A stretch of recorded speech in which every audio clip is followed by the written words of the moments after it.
Hello, welcome to the Mediate Podcast. This is 2003 and not That's 2013. It's also not 2002. It's been a while, boys.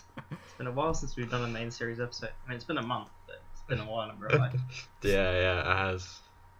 We've got Right. another 2-film special for you, since, video games Back weren't to good back yet. with 2004. Oh man, come on, how are guys. we gonna top that, guys? How are we gonna do it? I mean, Tony, you gave 2 9s. I'm guessing we'll get 2 more from you this.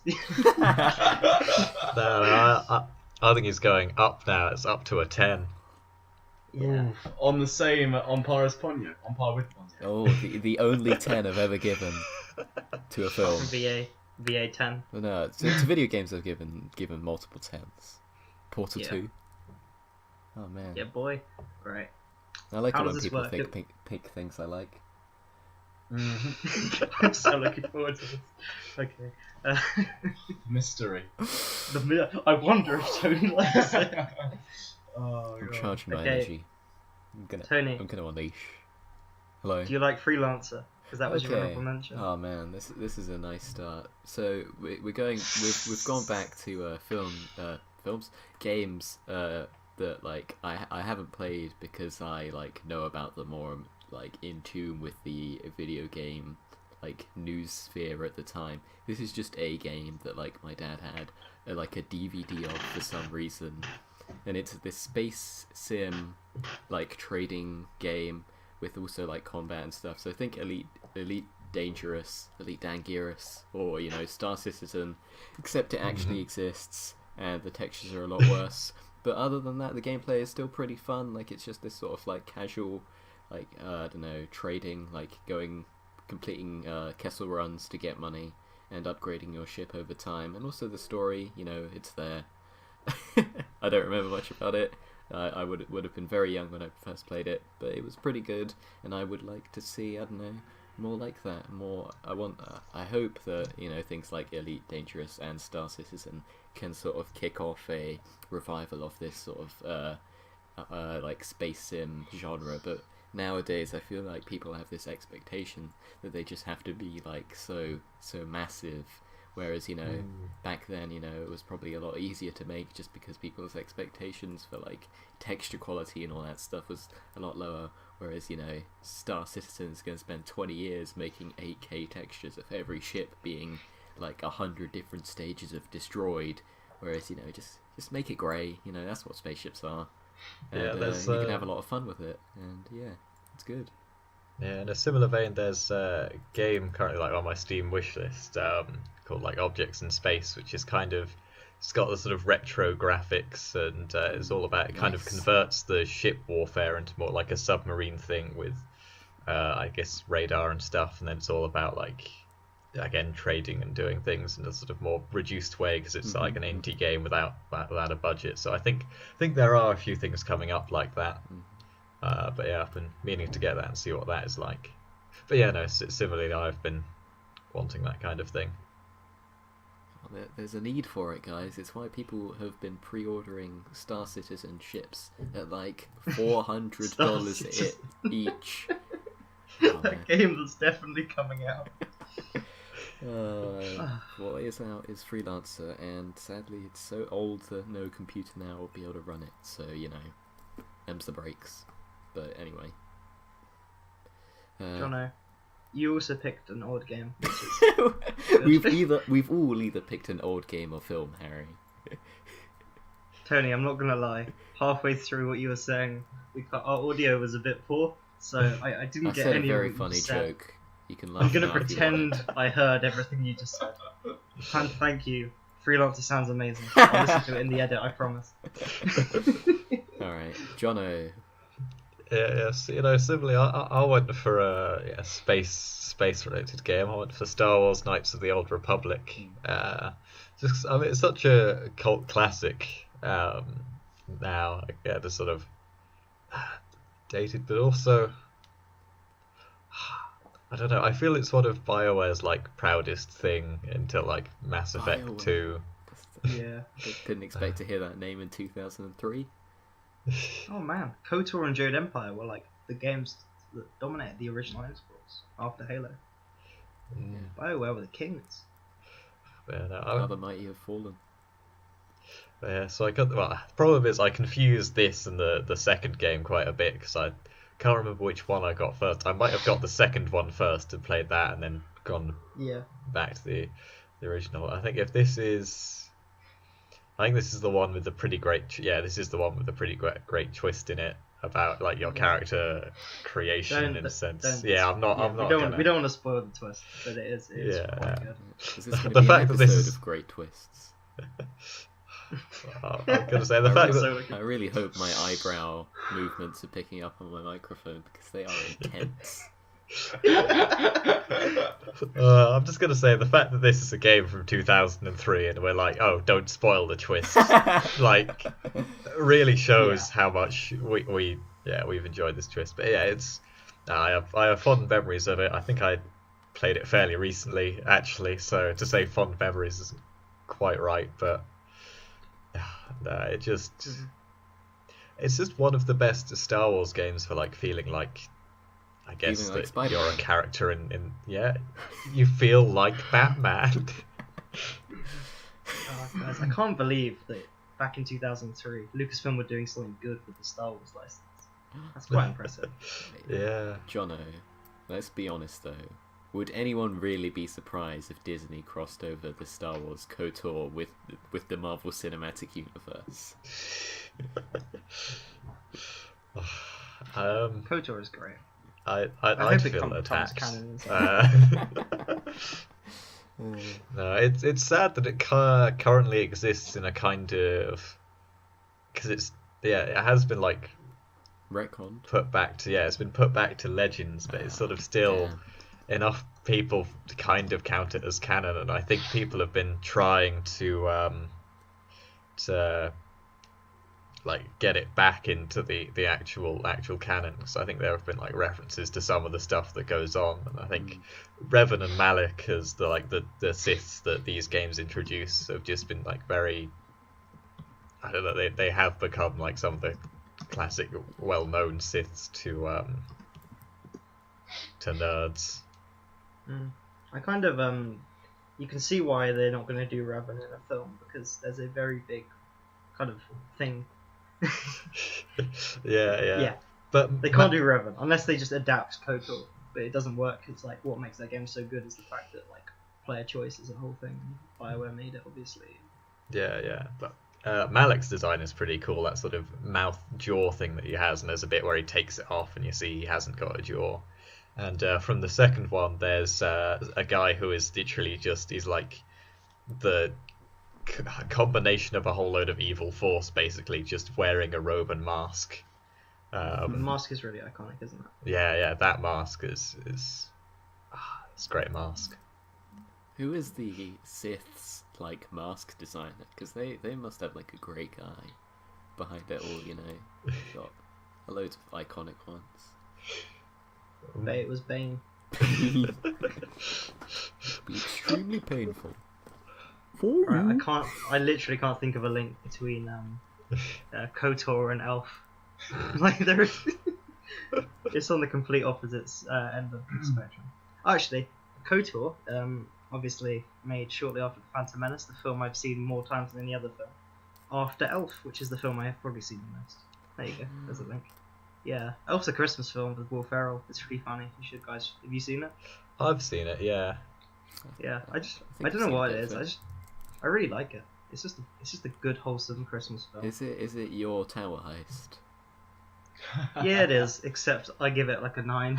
I think it's pretty much like faultless. It's not worth that. It's not worth it. It is. James Caan's brilliant, and pretty much every character, like supporting character, is like a fantastic actor.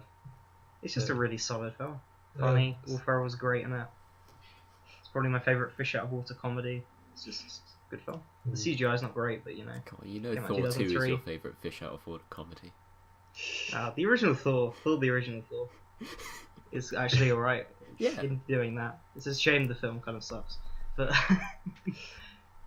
But yeah, it's been too long since I've seen Alf to really review it. But when was what age do you think you were when you first saw it?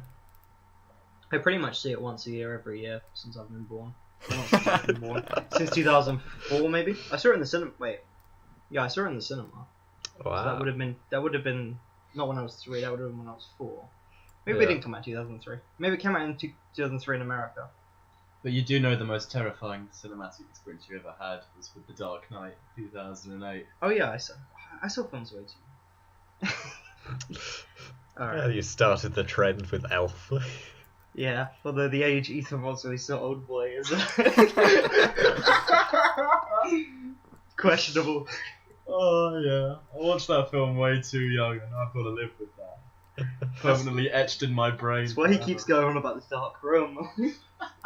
Right, so the UK release for Elf was 28th of November 2003. 2003. Yeah. Sure, because I saw that in the cinema. But I always thought the first film I ever saw was Finding Nemo. Maybe I was wrong. It's okay. His and Hers didn't come out in the year specified, and neither did this. So everyone's No, allowed this- one fuck up. No, this When did did Finding come Nemo- out this... Wait. When You did just said it was 2002, didn't you? 2003. So no, it came Oh, out yeah. the right year. It's just Harry thought Yeah. he saw it in 2004. No, because Finding Nemo came out Alright, in sorry, 2003. So Finding Nemo would probably be the first film I ever saw at the cinema. And the second film was Elf. There you go. I think the first film I ever saw was like a Shrek. I don't remember which one. A Shrek. Yeah, one of those. I like the idea it Shreks. wasn't Shrek or Shrek 2, it was just the film A Shrek. It's like The Arrival. The Arrival. Who's it directed by though? Tony, didn't we go see don't know. Shrek Forever After on my birthday again? Ah, I that feel wouldn't like I have been remember the doing first that. ever film I saw because No, you were I like know. This seven before Jabba's Palace. Yeah, no, I know, but I'm This just is thinking before back the to that. Rift. Ethan, I think I'm not gonna lie. I think this podcast might be a Jabba's Palace level Rift. No, is Discord gonna freeze or something like that? Discord's gonna freeze. Don't blame it on Discord, Ethan. Your I internet's never gonna go out. freeze. Ethan. You're gonna blame me somehow. Yeah, so for my honourable pick, I picked a film called 21 Grams, which I saw a couple of years ago that I really liked. It's an Alejandro Iñárritu film, who is the guy who later went on to go and direct Birdman and The Revenant, both of which are two pretty good films, Birdman especially. And the film stars Sean Penn, Benicio del Toro, and Naomi Watts as like three people who are seemingly interconnected, where Sean Penn and Naomi Watts actually aren't. No, sorry, they actually are, but you're not quite sure what connects the two together until later on in the film. But there's definitely something there, because what essentially the storyline is Naomi Watts' husband dies in a car crash, and the person who ran him over is Benicio del Toro, and Benicio del Toro kind of spends the rest of the film grieving and feeling regret about what he did, while Naomi Watts is struggling to like kind of keep her family together and stuff. And she starts, she meets Sean Penn at some point, and they start some relationship together where you're not kind of sure. It's sort of platonic, and at the same time, it sort of isn't. It's kind of ambiguous. And then you find out that Sean Penn actually was critically ill, and at the last second, I think, there was a heart transplant from Naomi Watts' husband who died in the car crash, but she doesn't know who the heart went to because it was anonymous. But no, it's a really good film. What I remember really liking about it is the fact that, similar to City of God, in fact, it actually has this sort of kind of really raw edge way of filming, in the sense that there's not a lot of video stabilization. You know what I mean? And I wonder why there wasn't video stabilization, Ethan. It was because Windows Movie Maker went black whenever they tried to do it. Lucky. I mean, that definitely happened. I'll still say that. There's a did. character called Black in City of God, just saying. Yeah, I know. Yeah. I'll get to that. Yeah. But yeah, no. So I remember the writing being really good. I was like a big fan of that. I think one of the main things that is the driving force of the film is like the intrigue and mystery behind Sean Penn and who he is to Naomi Watts. But yeah, the acting's really good. Like I said, the way it's filmed is quite nice. It has, I think everything's really close together. A lot of the a lot of the way the film is shot is just through like these really nice, very close personal close-ups, which are all good. And I haven't seen it in a couple of years, but it's one I'll definitely definitely go back to at some point. So, I yeah. genuinely hadn't heard of it because I know Amores Perros, and then obviously, however you pronounce it, close enough. Amores Perros? There we Yeah, go, no, yeah. I think you're And right. then obviously Birdman, The Revenant, back to back. Yeah. The in between. Well, this is what I'm trying to do. I originally, when we started off with honorable mentions, I was doing like pretty mainstream films, and now I'm trying to do lesser known ones that I really liked. It's a way to kind of like, talk about these films that kind of were under the radar initially, and then still people just don't really seem to know them because they kind of disappeared. Yeah, sometimes. obviously I know the director 'cause he's great. Yeah. It's good stuff. Nice. Should we start? Oh no, Johnny. Johnny's TV Roundup. Roundup.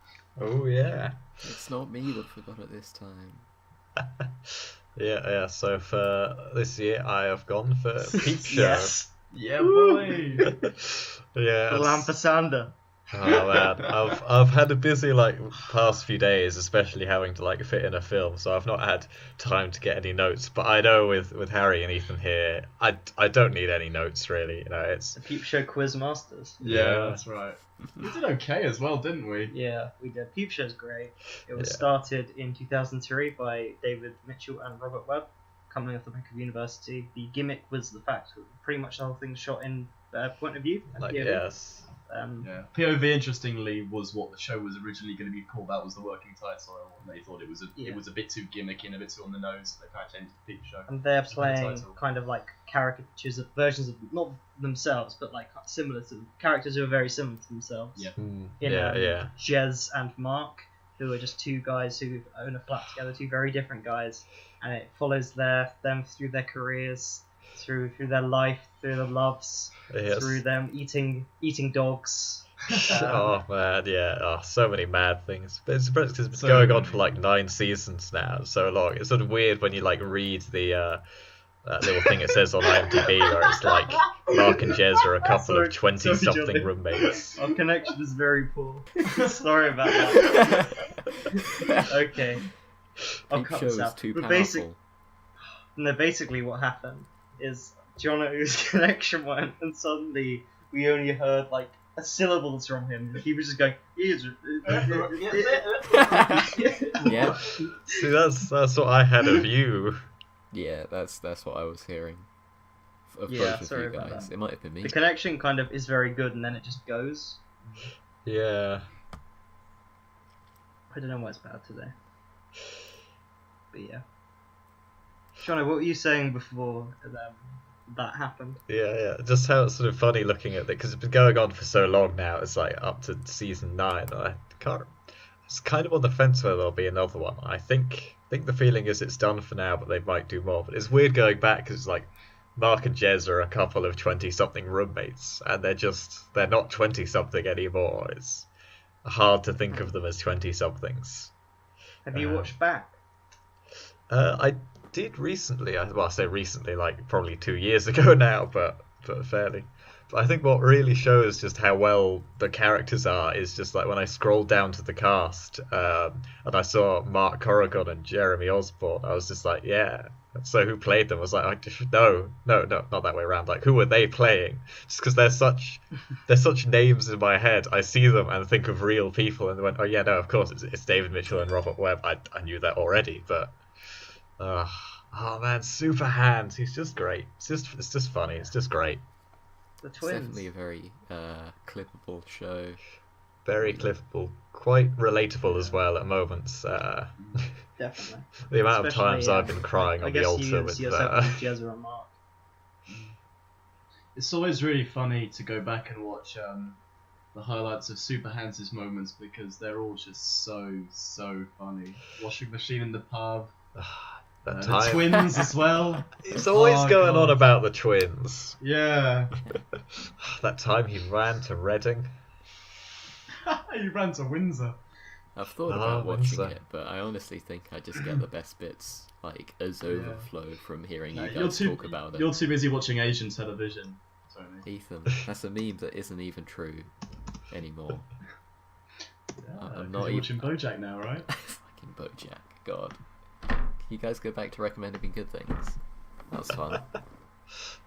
Oh man, so you still not. You're still not there with BoJack yet, or are you like? Well, I mean, I took a break after season 2 just because I felt that, I don't know, like I had seen it, you know, it felt like it was just continuing to be more of the same, and like it had run out of my patience with that premise. It was enjoyable. Like I don't like dislike anything about it. I just saw season 1, I was like, yeah, that was good, and saw season 2, and I was like, this was just more BoJack when I could have been watching something that wasn't more BoJack. I don't know. Yeah, it definitely gets better because it starts reinventing itself. It gets to the point by the 5th season, every episode has got such a unique storytelling device. It's almost unrecognizable. Yeah. All right. Well, I might give it another try, but I'm busy with RuneScape. Yeah, no, it probably is worth having a break. Because I think I probably had a break after the 2nd series, just waiting for the 3rd to come out. Or I can't exactly remember the order I watched them, but yeah. Well, you had a break after the 2nd season. I had a break about 7 episodes in for about a year. I actually watched the show. Yeah, it's weird looking at like the Rotten Tomatoes reviews for each series, because it's like fairly in the middle for the first one, and then it's just like a full bar of like it's up near 100% for all the other ones. Yeah. It's got the 2001 opening, and if you can get through it, you'll love the rest of it. But we won't go into that today. That's for another time. It's 2 podcasts away. Let's... Fuck's sake, Tony. Right, let's talk about City of God. So I'll kick us off, thanks. This is my choice. In the same way that Amélie is the French default film, Pan's Labyrinth is the Spanish default film, this is undeniably Brazil's. It's directed by 2 people, Fernando Meirelles and Katia Lund. The film tells the story essentially about 2 young boys born and raised in the impoverished suburban slums of somewhere around Rio, and how their paths start to diverge. As one called Rocket tries to stick to his morals and principles and just a relatively decent lifestyle, whereas the other, named Little Dice or Little Z, as he becomes Little ambitiously, Little Dice, as he attempts to become the kingpin ruler of an inner city neighborhood. And as the film goes on, the former struggles to stick to his principles at times, while the other incites like an all-out turf war with his main rivals Carrot and Knockout Ned. So I like this film for a lot of reasons, but I think the main one is that it's essentially a Guy Ritchie film, but with depth, which you don't really get with films like Snatch and Lock, Stock, Two Smoking Barrels. It's so similar. It's so similar. After I'd watched it, I sent you a message. Yeah. And me and Ethan both at the same time said it's just the Brazilian Snatch. Isn't Snatch funny though? Well, this does have this some is funny. This does have different genres. Like, it's not just completely horrific war torn areas of Rio. There are some funny kind of light-hearted comedic moments that I found. So yeah, and because this film accomplished that, to have the kind of Guy Ritchie style but with depth that those films lacked, it's going to be something that I think I really enjoy, and I reckon this film's accomplished that. Like I said, it manages to be both really stylish while also having this really kind of raw edge in the way it's filmed. There's no video image stabilizer involved. It gives the film quite, in some places, a found footage sort of feel that really helps, make the audience feel involved, I find. It has some really brilliant sequences. I think the main one that I remember kind of being blown away by how well it was at storytelling was the story of the apartment, which is kind of, telling like a mini story in a biographical way or interesting is really difficult, and especially because that entire story has a lot of exposition and it has like a massive history, but it doesn't feel, clunky or forced at all. It's really, really well done. It's surprising as well how it can, because it ends up like showing you the same little moment of a scene like 3 times during that bit, and yet it still works. Mm-hmm. I think you see it from different angles as well. It just how the camera moves. It's also brilliantly filmed. Absolutely. Like the first thing that really struck me was just that the intro with like you get the knife sort of like being sharpened on a rock that's making this sound, and then there's other sounds around that kind of builds up its own little sound, and it's sort of little quick cuts, you're not really sure what's going on, and then you sort of you're seeing this chicken basically watching another chicken being like killed and then cooked, and then you sort of have it start running away, and then just how that then builds up into a scene. You're still like trying to work out what's going on, and then suddenly you just realize there's a gun there, and the camera like is just all showing it, but just the way it is, the gun is taking up most of the screen, and suddenly there's a lot more kind of terror in that moment, and then you kind of, I don't know, just how that sort of moves on kind of immediately, just I don't know, it sets the tone very well for this kind of, I guess, violent and fast-paced area. Yeah. Yeah, I know what you mean. There's a lot of great moments where it shows you a series of events and you're not quite sure what caused them or what spurred them on, and then you get to see them from like a different angle, like you said. So when, because I'll talk about this in a minute, but I really like the opening half an hour where you get to see the trio and what kind of, what crime was like in different areas of Rio. I think it's like a really good intro to the film. But what's really cool is when they're inside, I believe it's a hotel of some sort, and you find that the place has been completely massacred, and you wonder how that's happened. And then it shows later on in another completely different like plot thread tangent that actually it was Lil Dice who has the gun and just went and killed everyone because it was... Yeah. Like, I love the fact that like it's got such a I don't know what the word's gonna be. It goes on a lot of tangents, and the way it's told is kind of a mess, which I love. Like when you're talking about the apartment thing, the fact that you get like the baseline story of Rocket's going to buy drugs, and then suddenly it's the individual drug dealer, and then it's the history of the apartment and what it's used for, and then it transitions perfectly into Little Z, and then you see his rise, and then it cuts, and then you by that point you've basically forgotten initially the reason that he went into that apartment. And it's kind of a bit all over the place and very loose with the storytelling. Yeah, the film is all over the place, but I love think... it. Yeah, no, I love it. Yeah, and I think yeah. it really works with the fact that Rio is kind of like a disoriented world where, you know, anything can happen. I mean, you Lil heard about Z it in the news is literally... Yeah, what's up, Tony? Or just like Brazil, like right now that it's like has like a massive like, I don't know, shitstorm going on in 2018. It's pretty Yeah. contemporary and relevant.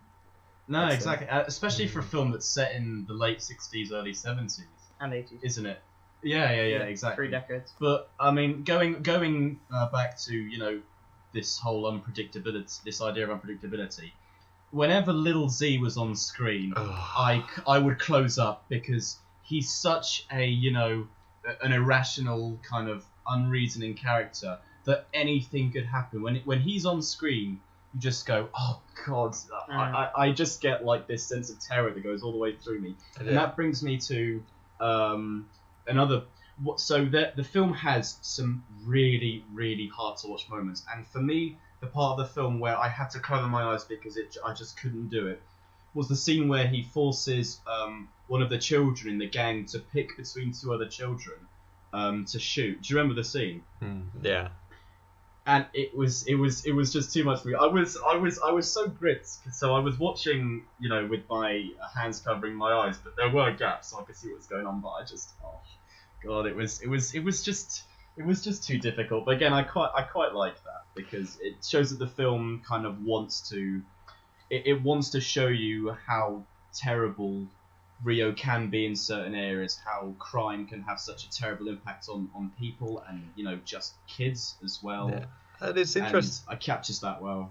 Yeah, it's interesting as well because as Little Z is getting to power, you have the description that there's more peace because he is kind of uniting all the warring factions in a sense. It is initially he is making it more peaceful. He is a popular figure.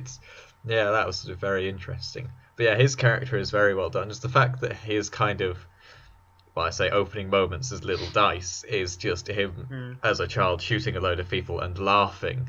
And just from that point, you know, he will happily kill anyone, really. Yeah. And because the film is so good at like almost immediately making you like a character or just like appealing to your basic humanity of these are people in a like really shitty place having a shitty life. You just want stuff to go well for them, especially those that you see are like kind of working out, especially because it does really well is just showing those people who try to have an honest life and just how it just doesn't work for them because no one seems to trust them.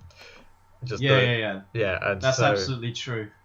You know, because I think specifically because Little DJ's friend Benny was the one who started off, you know, in the world of crime as his partner, and the moment where he wants to kind of leave it behind and move on to a better lifestyle, he gets it taken away from him in that one scene when he gets killed. It just goes to show. Ethan.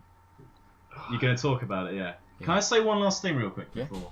I also kind of like how I'm actually not 100% sure if this is the case, but the one character for me who is the one who kind of gets the reward of not going down the path into, you know, the crime world of Rio is Rocket, who at times in the film tries to, you know, become a criminal because he thinks it'll work for him. Yeah, but his morals kick in and he realizes, oh wait, no, that girl was really cool. Well, how can a guy from Sao Paulo be like a nice guy? Yeah. It turns out he is.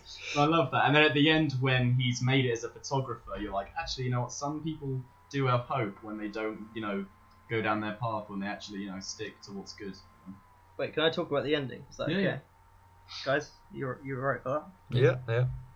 Alright, because I don't know why I think this is probably completely incorrect, but the ending felt like one of the best plot twists I've seen in the film. What, when it says based on a true story? Yeah. Yeah. I just loved it, because, like, I had a few minor criticisms of the film, like a few nitpicks about the plot and the way things, like, turned out. But basically, like, and everything about it is kind of so all over the place and so irrational, and only the way a true story can be.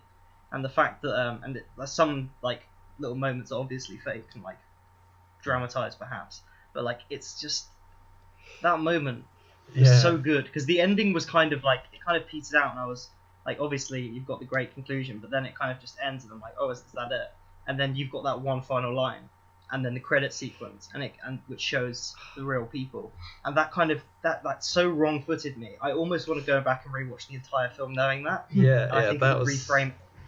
I felt a similar thing, because like going into this film knowing nothing about it, I was there like at the start going, is it gonna be Brazil? Is it gonna be like Rio de Janeiro? I like didn't know it was gonna like pretend it was in some other country, but it's clearly like inspired by this, and then just by the end going, oh wait, no, it is like based off true events. That was just such a moment, and it really fits as well with the way it is all filmed together, because it does just feel like it's this guy telling you his story in a sense, and he just gets up to a point and goes, oh yeah, no, I need to tell you this bit first, and I need to tell you about this bit now, and there's a whole load of stuff about him, but I'll talk about that later. It fits so well, especially then with that final line of, you know, oh yeah, that's not my name. Well, that's not what I'm called anymore. I'm now this, based on like, true seriously, stories. when like, I watched that, like, the goosebumps, it was like watching like one of those great plot twist films, which I'm not going to name because like knowing there's a plot twist kind of ruins it. But you know what films I'm talking about. You know, like films like where when you go back and rewatch them, the entire film has changed because you know the twist. I think City of God really feels like that, and also it kind of like the unconventional narrative structure of having the first act essentially the three protagonists, not the narrator, the three kind of protagonists you follow are pretty much irrelevant to the rest of the film, and the fact that like it's an odd opening when if you were like following the structure of a conventional film, but knowing that it's based on a true story. And also I think that the opening sequence, don't get me wrong, is incredible. I think the way it establishes like minor characters who end up becoming major characters, and the way it establishes the world and the tone of the film. Like I watched it on a train on my phone, a very crowded train on my phone. And from the first second, I was immersed. Although, annoyingly, I had to actually stop, like, with like half an hour to go. And I watched it a bit later, which is maybe why I like the ending so much. So, at what point did you stop watching it and pick it up? I stopped watching it when you get to see the knife again. Oh, and I realised, okay, this is the opening, so this is a good time to stop. Yeah, that's when I stopped again. That's fair enough. Yeah. Tony, you said earlier that you wanted to talk about the disco scene. That entire sequence. So I want to put this forward. Every time someone sets up the "I'm only 2 days from retirement" plot story, it's not a surprise if they die at this point. Like if someone was like, "Hey, I'm gonna retire in 1 day," and then they just like successfully retire. That would be like the shocking like twist that I would be blown away by. This I'm like, oh, he's gonna retire in 2 days. Oh, that means he's gonna die in this scene. Okay, That's and true. then he dies. You also can't, but also it's not like it's a real story. Yeah, but and for me, it so- did kind of have a twist because I was expecting, because you had Lil Z was getting more and more riled up. I was like going, oh shit, Lil Z is gonna kill him, and then just in the like final moments, you're like, well, yeah, then you have the bit where it all goes like that. And you know that he is going to die because you know the trope. And anyway, it's a true story, so kind of saying it's a trope is a bit weird, but you sort of kind of know what's going down. You're just waiting, and then you see the gun, and then you realise it was someone else, and then you see Little Z there, so distraught over the dead body, and like, Yeah. it makes, because I was there going, oh, I thought you were going to kill him here. It's Same. And it's also- interesting now seeing you so emotional that I know you never could, and that The way that was death interesting. sets the plot in motion as well, like Oh, essentially starts the war. yeah. Yeah.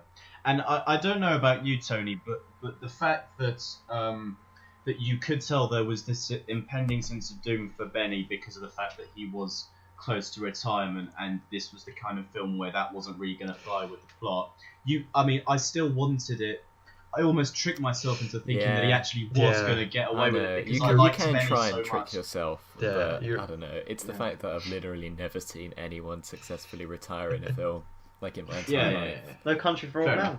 Oh, well, I mean, I was asleep by the end of that film, so it doesn't really count. Exactly, because if people were allowed to happily retire, it'd be boring. Yeah, but there's a balance to be found, sure, and I do agree with the fact that it's a true story, and that adds a lot of weight. I definitely like that ending, and it sort of did recontextualize a lot of the things for me. I'm going to keep going because I don't know if you cut out if you're being quiet. And It would be quiet. okay, Okay, good. But it still just doesn't justify a lot of the things to me. If like, yeah, okay, it's a true story, that doesn't mean that it like gets away with telling a story that is hard to follow and incomprehensible. I get that that's what it was going for, but that doesn't mean that I would enjoy it for being that. Is it hard to follow though? I mean, for me, like, I don't know. My On main... a character level, perhaps. It's like, yeah, 'cause of because a lot of the subtitles. characters were like, I don't know, They just it's kept just introducing new ones and throwing out old ones to the point where I just sort of lost track and lost interest. And Yeah, but if you're talking about the opening, isn't it like trying to establish kind of the environment? It's more about the environment. yeah, I get that. I get Yeah. that it's about this like sort of crime riddled like this place, the city of God. But I don't know. Especially my main complaint is with like I get that this is a stylistic choice, and that's probably going to be the theme of me roasting this episode. But the fact that it is, you know, totally Tony Wilson cameraman with his crack hands trying to hold a camera up while also running from a bear trying to film this sort of action scene. It's like, I swear it's like a meme we have that, you know, Taken 3 has 17 shots trying to show someone climbing over a fence, and then it turns around and like, oh no, City of God gets a pass for being incomprehensible and being messy. And like, I can see the appeal of being like, you know, you can't tell what's following, you know, it gives that sense of like freneticness. But after a point, you know, both of these films are very long. This was the first one I watched, but you know, fair enough, it's still quite long in that sort of frenetic style. You just get tired of it after a while, and it just sort of like, I don't know, if there, it doesn't feel like there's like a clear through line to this. It just Red Line is like about a race though, and you always like know what's going on, even though it is messy and chaotic. Like I know all the elements that were involved in Red Line. I could not count all the characters or plot points that were in this. You know, there are so many like, oh, you're this guy who's this guy's brother, and like, am I actually? Is this like Game of Thrones, but like a film instead of like 8 seasons? And it's just impossible to follow for me. It's anyway. because it. Yeah, well, I found it easy. Well, I say easy enough to follow, but I felt I followed it, and I think it's because it's trying to create this like lived-in world, because it is a lived-in world. It's trying to paint an accurate picture of this area and the hardships there, and of course it's like if you tried to sum up like 3 decades that you had lived through, I mean, you would have characters dropping in and dropping out and moving Yeah. through, and you'd have this person's grudge is why this thing happens, and this, and then all of that. Yeah, it is all like that. But I think, although we say it's done in a chaotic way, I wouldn't want it told in another way. It's the Yeah, best fair way enough. to actually tell the things. It's when it's like there in your mind, and it will bring back little moments. So you'll see a like dead child in the street, and you'll probably have forgotten who it is, but then you get one phrase like being repeated, and you remember, oh shit, it was that one. Yeah, but when it's introduced, like, I don't know, 20 child soldiers, it's like, oh, it was one of them, you know? It's like, okay, fair enough. I don't know, it sort of, it loses me, you know, I don't... But I think, for me anyway, the fact that it kind of becomes to the point where it's hard to track is so shocking, and it's so, like, incredible. And the fact that, like, a dead child is commonplace in this, like, setting. And that's kind of like, the moments of, like, abject horror are contrasted with, like, moments of, like, genuine humour and fun, especially at the start of the 70s, which is kind of, like, the second act of the film. But it's almost the first act of, like, the main film, if you kind of see the 60s as the prelude and, like, the establishing the world. Which is what I do, anyway. I feel like the 70s is the start, and, like, the fact that you've just seen all the kind of, the childlike, kind of, like, just the playing the game of football contrasted with the life of crime, like, the stealing of the gas, very early on. And then the 70s starts off, like, fun with everyone on the beach, and then suddenly you get the montage of Little Z, who I see myself in, killing a bunch of people.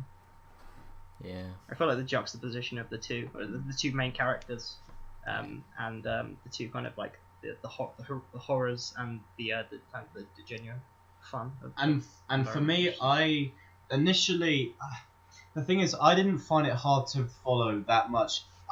Towards the beginning, I will admit I struggled with names and putting like a name to the face. Yeah. But whenever you see a character on screen, you can always associate their actions with them because you've seen them do it. So it wasn't a massive problem for me. I could see that character and remember, oh yes, they've done so and so, they've done that, and that's all that was important to me. And then maybe 20 minutes in, I start to kind of remember the names, and then after that, it was fine for me. So I was all right with that. Yeah. Sorry, I'm Johnny, curious, go ahead. like going back to the stuff in the hotel / kind of brothel area. When you saw that little like brief shot of like everyone dead, like after they've run away, what did you think had happened? I just assumed it was either the police or one of them had gone crazy. I thought it was the police. See, I thought, go on. See, I immediately thought, oh well, of course that's little Dice back then. It was like he was seeming very trigger happy. Basically, I was like, he's probably because it was like because we didn't see the police come. I was pretty sure you're like, yeah, he's set it off early so he can go and have his fun. Especially when he was described as like clever and able to get his way. I was like, I'm pretty sure that was what happened. So that was no surprise for me seeing that bit. I was just like glad my hunch was right, but it was slightly stronger than a hunch. That's interesting because I quite like the fact that it kind of comes out of nowhere. Like it's just like suddenly this character who, to me anyway, has been a background character not to pay attention to, is now like the antagonist. Just No, feels it's like the a way film he with was- background characters though. Yeah. But it's the way he was Did you like. not care about any of them? Then? Did you not care particularly. about Rocket? I mean, I liked Benny, because he was, described as being a likable guy. And he dies, and then the film continues, and I'm like, all right. Did you not like Rocket then? I don't know, like, what was his personality like, really, Like, he was just He a was, guy caught up in this. It was Ray Liotta, he was doing the narration. Also, this is very similar. I know this is a bit of a weird comparison, but just the way the story's told, it's similar to Goodfellas. You already think? I thought so, yeah. And especially later, as the film goes on, it's got more artistic flourishes and becomes more of a Guy Ritchie film. I definitely thought this is like a true crime epic. This is like a Goodfellas or a Godfather. And I don't say this lightly. I genuinely consider this among the same pedigree of those films. I feel like if it had come out a few years earlier, or if it was like half an hour longer, it would genuinely be. I mean, it's already considered one of the greatest films of all time. No. Yeah, I wanted more. I wanted to spend more time in this world with these characters. Why? This I don't world, like films. I don't like sucks, long Harry. films. It is bad. Yeah, I know. I don't know. But it's so interesting. The stories of the individuals Okay. crafted by this world. I think I'm just gonna get this out of the way. I think my main complaint has come from the fact that I realise I just don't like crime films that much. Like, they all just feel the same, so, like, you see Reservoir Dogs, and it sort of just takes crime, just puts this, like, weird, like 10-year-old's impression of trying to be cool, a view of how crime is, and it's just like, I'm just over it at this point. Like, I feel like I took the piss out of it with, like, Ethan's script, right, way back then, and, like, every film Ethan's picked has just felt like an iteration on that to me. And, like, there are things that deviate from it. I think that's a bit overly harsh for me. All of my picks, so you think the Prestige and Inception... No, I'm kidding, Ethan. I said, I think things that deviate. But, like, I don't know. Reservoir Dogs is nothing like City of God. They're completely different. No, Tone and style, everything about them. Okay, the only similarity is the word crime. That's and I'm just tired of films about crime because it feels like they always take the same approach to it. This is a radically different approach. I don't know. Like, it's definitely more like a Scorsese film than a Tarantino film. And even then, that's quite a loop. Oh, the only reason I compared it to Goodfellas is kind of like the voiceover narration. Yeah. And the way you've got the narrator who's telling the story from the end of it, looking back on it with kind of flimsy details, and you're seeing it maybe in a kind of unreliable narrator sense, which you find out at the end. Tony, by the way, if that's the case, that's fair enough. But you'll be really happy with my next two picks because they're not crime films. Oh, Ethan, thank you. I like your non-crime films. That's okay. That's the distinction. Oh, good. I think I've found the pattern now. All right. See, as long as it doesn't have like a mob boss, as long as it doesn't have like I don't know, something like that. Nah, neither of them do. So I mean, one of them's a film about samurais. So I wouldn't necessarily. 47 Ronin. No, it's not 47 Ronin, I'm afraid. Damn. Sorry, Jonathan. Yeah, so I wouldn't necessarily class this as a crime film. I don't know, because it doesn't feel like. I guess it doesn't. Because it feels like a different breed of gangsters that I'm used to looking at, and it never does it in a way that seems. Like, I mean, Tony said, like, the 10-year-old's impression of what crime is. It didn't at all feel like that. This felt like a very. I say reserved. It's just the way it presents it as this absolutely horrible thing that you kind of fall into and can not really escape. It's more about like I know the childlike perspective is really interesting as well. The fact that you get the children holding guns and stuff. Just like it's because the way the film ends, it's kind of like the cycle continues. That this war has fostered a new generation of children who are gonna just rise up and do the same thing that's just happened. That was what I was wanting to say at the ending at some point. Is just again how it's those children walking away that it lingers on, and you're just there going, oh, it's gonna happen again, isn't it? It's that sort of, this world is almost doomed to repeat the same mistakes. A few might get out, but a lot of people are just stuck in this perpetual cycle of a gang rising up and then falling back down again to be replaced by another. Yeah. That's fair enough. And also just the corrupt police that aren't trying to do anything. That the little bit where they've got both the gang leaders in the back of the truck and they taking little Z out, and then Carrot moves to go out, and they sort of turn and go, no, you'll be a present for the media or something like that, and then they move. Yeah, I know, and the blatant laziness from them as well. Do you remember just before that, Rocket's kind of just about to catch the chicken, and you've got little Z's gang, and the police turn up, and they just come out of their car, and they're like, oh, you know what, just let them kill themselves. We can't be able to deal with this. It's really kind of frustrating, isn't it? Yeah, and an early scene with the cops where one of the trio is going to church after deciding he's had enough, and then you see the two police cops and they're charging at him, and you think, oh shit, and then they shoot the person in the background. You're like, yeah, you're both a bit like, phew, but you're like, but that's worse. And then they're there, and you have a moment afterwards where they're looking through, and they're going, oh, I don't think he was one of them, as one of them is already putting a gun in their hand. It's like, oh. Yeah. I also wanted to talk about, because I mentioned earlier that I think the best sequence in the film is the story of the apartment, but I also really love just before towards the end of the first half an hour of the film, where it's kind of the suburban slum. I really love the section where I believe it's Shaggy is trying to get away with his girlfriend. Yeah. And as they're pushing the car, he gets shot, and then you see him run across, and slowly, getting shot more and more, and she's just driving away completely upset. And I really like that scene. Yeah. I think it does a good job of moving between, so in the really up close and personal bits, it does have that camera that like cuts a lot.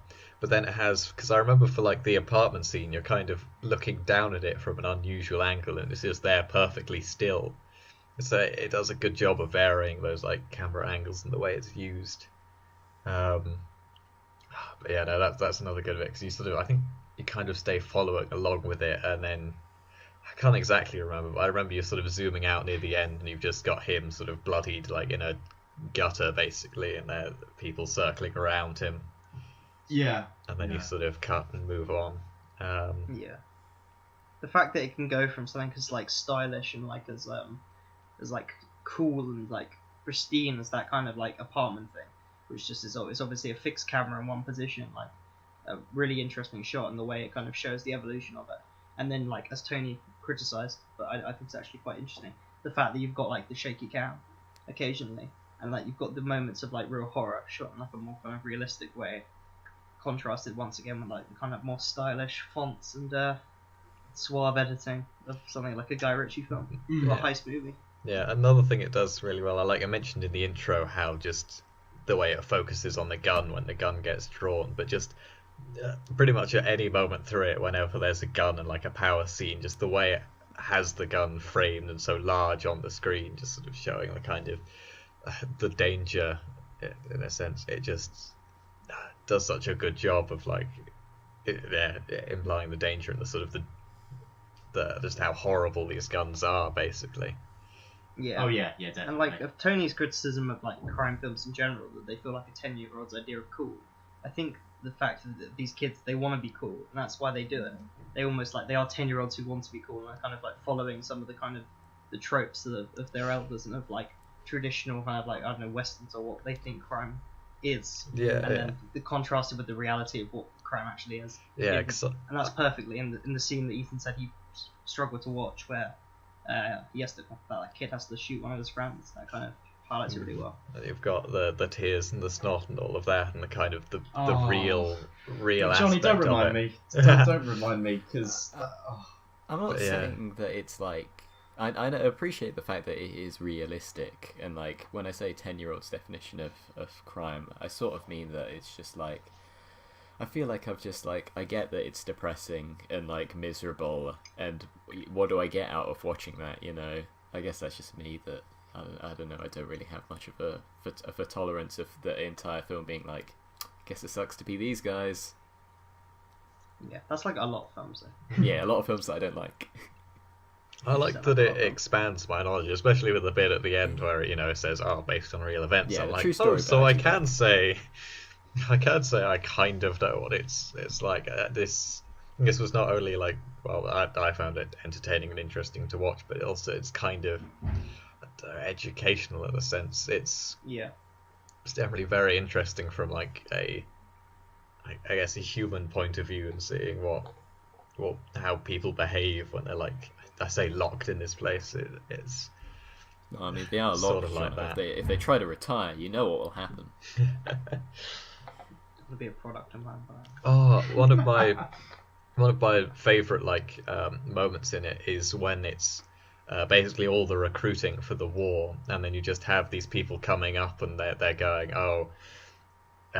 one of little Z's people,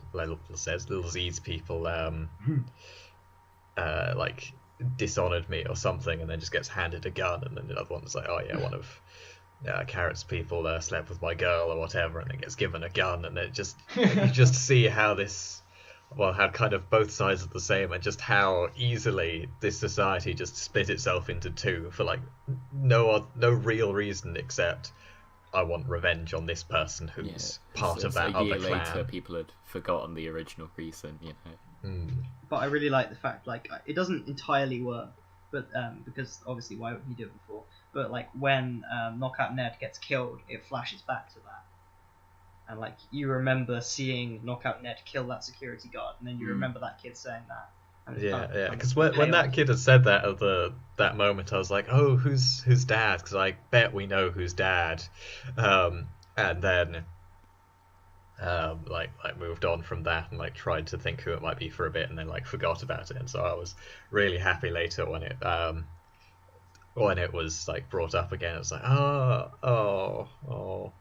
But yeah, another of the good things with Knockout Ned is the when it's going through like his first 3 hold-ups and how the first time he stopped someone from being killed. Second time they found an exception to the rule. Third time the exception became the rule. It's just it's all done through the voiceover. Like I compared to Goodfellas, and also very similar to Narcos in the fact that it's a story being told retrospectively, and a lot of it is done through the voiceover. You're getting a lot of the personality of the character, who I do think has a character rocket through his voiceover, the way he's telling that story. And ties into the idea of him wanting to be a photographer as well. The fact that like the film is essentially like if he's a photographer in real life, he like the guy who's telling the story to the filmmakers or whoever wrote the book or whatever is essentially using film to tell his story of his childhood. Yeah, because I definitely would have been a lot more disappointed, especially right at the end where, you know, he talks about like what about the police? What will happen to me if I publish the photos of the corruption? And then he just posts one in the end, and I was like, okay. When I found out that it was a true story, it was like, oh, the film itself is, you know, a testimony of what actually happened, which I liked. I like that bit. I liked his sort of going through, yeah, this one will get me the job, this one will make me famous, and this one will, I can't remember what the third be thing used was, as a magazine, like, I think, cover. Cover. Be used as a magazine cover, something like that. And it was like, but I can't make an enemy of the police. It's really funny to hear someone bring something up and then you just hear Johnny go, oh, yeah, it's like. It just makes me happy. We found something Johnny likes. Yeah. I like alluded to this after I watched it, but just at the end I was just like, huh. So it's a guy that grows up and gets into photography. Yeah. What other film is this like? I feel it has got a kind of the boyhood sort of storytelling in some aspect of it. Is just like trying to capture real life only, except it's not telling the trodden on told story 1,000 times, you know, just a white boy in America. This is like a story which isn't told, which makes the film unique and interesting. It's actually a shame this film wasn't nominated for Best Picture, because the Oscars like to categorize things in a stupid way. I think it was nominated for a few, maybe one. It was nominated for directing and writing, I'm 100% sure. I don't know about Best Foreign Language. I think it might have won Best Foreign Language. I'll check that. Interesting that it's a film with 2 directors as well, which is cool. Yeah.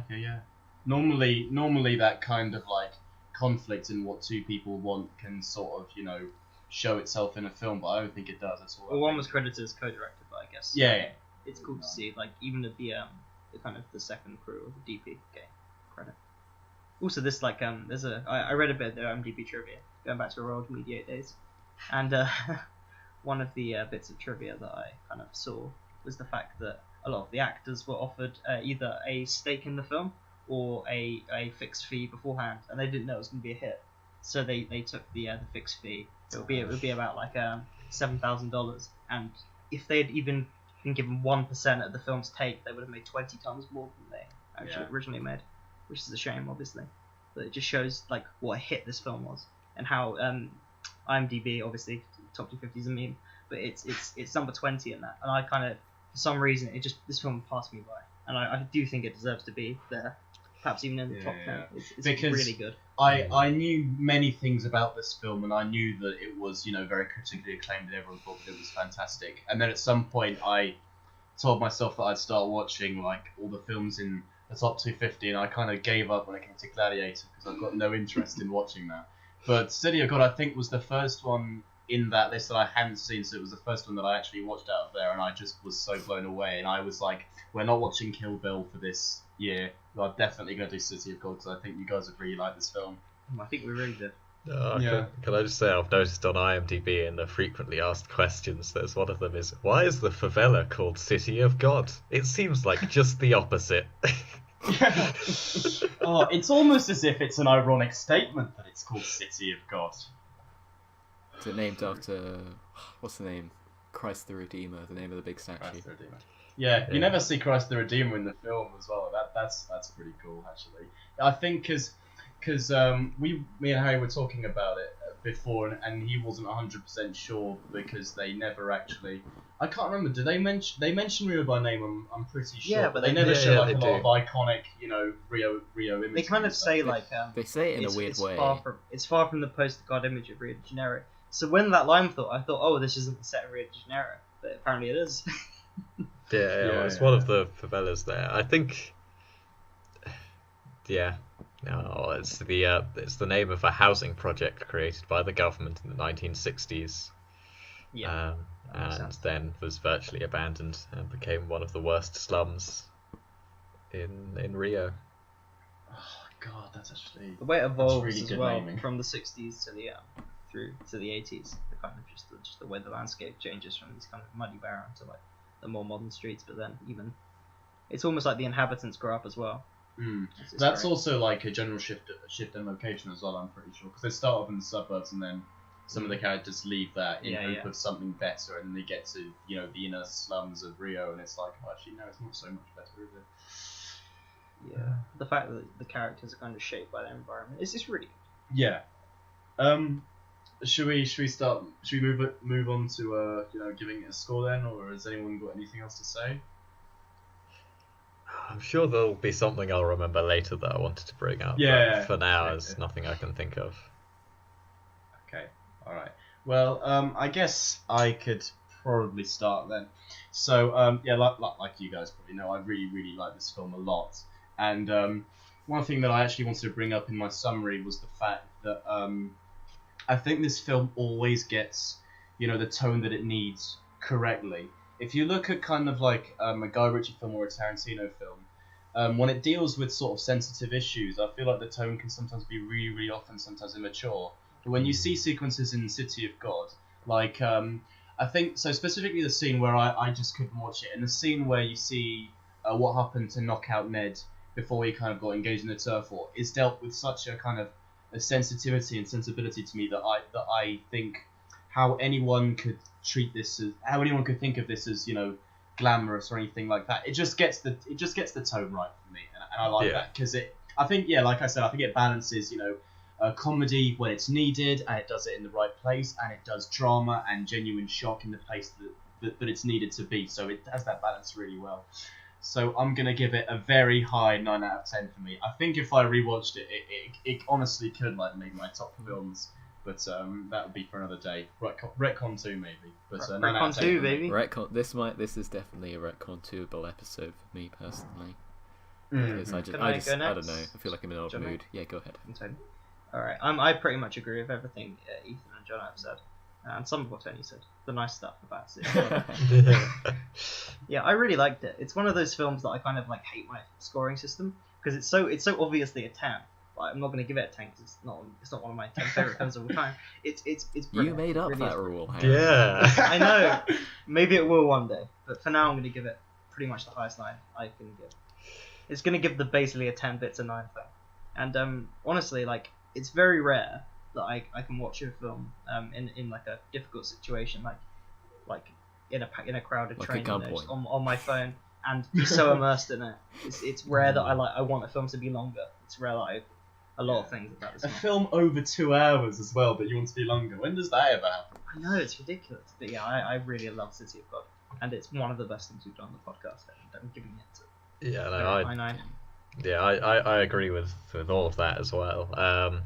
And yeah, it's just like Ethan said about getting the tone right, and then like having those comedy moments and also those shocking moments. Like a good example early on is when you have the scene where 2 women are like talking about sex or and anal sex, and then heating up a banana or whatever, and then like the next scene is you see this banana, you're like, oh yeah, and then just a foot smashes down on it, and then suddenly just this horrible scene happens, and then it like culminates with just someone like beating their wife to death with a spade, and it's just...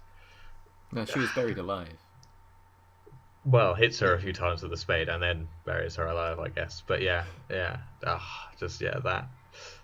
But yeah, no, I really love this film and the picture that it paints. And there was a bit near the end where it's like the tension is rising and he's about to take a photo of them all, and I was just like, if I was directing this film, the moment he clicks that, someone's getting shot. And that's what happened. I was like, the fact that the fact that like everything I want to happen in this film is happening from like a creative point of view. I don't know. It's a definite 10 for me. It's... Yes, Johnny. No! Oh my god! I'm so happy right now. Johnny. This is incredible. Jonathan Knowles has just given something. Oh, this happens I'm in on shock. such a rare occasion. I actually can't believe this. Also, the fact that we just saying on the podcast, we talked about Little Z like not that much as well. Just like to put that out there. Yeah, I know. But I mentioned how much of a psychopath he is, and he has that presence on the screen that makes you just want to go, oh. We could do a Little Z special. Little Z special. Hang on, would it be Little Z or Little DJ? Oh yes, actually, that's one last thing I want to mention. My favourite line in this film is something that the wise man says to Little Dice upon his coronation to his new name, and it says, I think he says something along the lines of, "Why do you stay in the city of God when God has left you?" And I think that's just like, oh god, it's such a good line, because it really just shows you the irony in a place being called City of God when everyone's so miserable. How can it have that title? It's really good.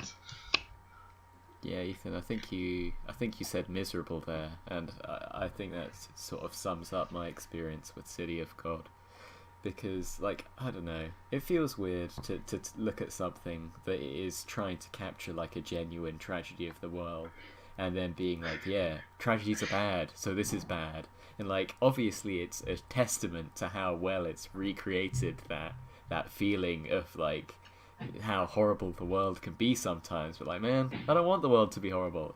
I want to watch a film and forget how the world is horrible. So, but again, maybe I think there is a good chance that Oldboy has just put me in a bad mood. So I'll leave this a tentative 5 out of 10, because there are parts that I do like. I genuinely do like the fact that the it's a real story twist at the end really did recontextualize the entire film for me, and I liked it a lot more after that moment, but I think I'll just have to revisit it in the future in a better Can we mood. end the podcast now that Jono has given a 10? Yeah, I shouldn't have even said anything. So That's crazy. Just say the 5. I mean, we don't even need to talk about Oldboy. Oh, can we not? I thought Oldboy was going to be the main course. This would be the appetizer. Jesus. Jonathan, We've eaten 10 loaves of bread. when I next see you in person, I'm gonna hug you. I don't think I've ever hugged anyone before. I'm so happy right now. Can I just Ethan's in say, a good mood, Tony. You guys kind of are just weird with your it kind of is a 10, but we're giving it 9s.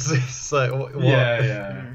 I don't want to. I need to see a film more than once before I can consider it. That's my exactly favourite why. film. And I said I've seen this film once, and it was over half a year ago. So I'm just trying to remember what I remember about it the most and what I really liked about it. But I think if I watched it again, it would be a 10.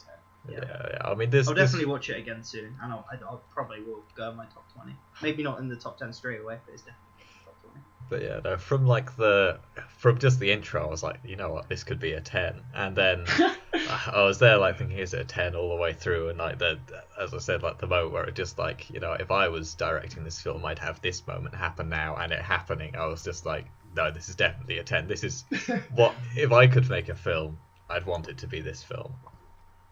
Wow. All right, That really is incredible.